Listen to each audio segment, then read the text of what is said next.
ঋতুপর্ণা সেনগুপ্তা বাংলা চলচ্চিত্রের এক কিংবদন্তি অভিনেত্রী। তার অভিনয় দক্ষতা, সৌন্দর্য এবং পর্দায় অনবদ্য উপস্থিতি তাকে বাংলা সিনেমার ইতিহাসে অন্যতম সফল এবং প্রভাবশালী অভিনেত্রী হিসেবে প্রতিষ্ঠিত করেছেন। তিনি শুধু বাংলায় নয়, হিন্দি এবং অন্যান্য আঞ্চলিক ভাষার সিনেমাতেও কাজ করেছেন।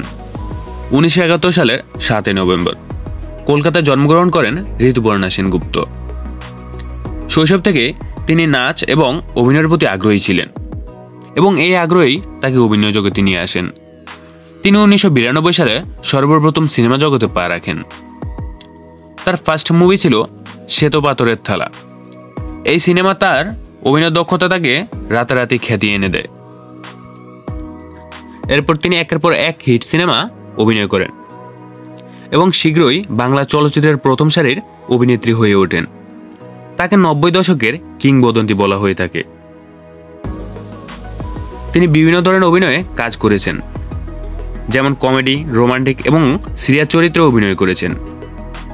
তিনি দহন সিনেমা অভিনয়ের মাধ্যমে জাতীয় চলচ্চিত্র পুরস্কার পান। বাংলা সিনেমা অভিনয়ের পাশাপাশি তিনি হিন্দি, উড়িয়া, আসামি এবং দক্ষিণ সিনেমায়ও কাজ করেছেন। বাংলা চলচ্চিত্রে তার এবং প্রসেনজিতের জুটি বেশ জনপ্রিয় ছিল দর্শকদের কাছে। তিনি বর্তমানেও সিনেমায় কাজ করে চলছেন। 2024 সালেও তার একটি ওয়েব সিরিজ রিলিজ হয়।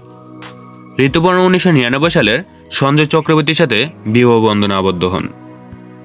ঋতুপর্ণা সেনগুপ্ত বহু পুরস্কার অর্জন করেছেন। তার মধ্যে জাতীয় চলচ্চিত্র পুরস্কার, ফিল্মফেয়ার পুরস্কার এবং আনন্দলোক পুরস্কার উল্লেখযোগ্য।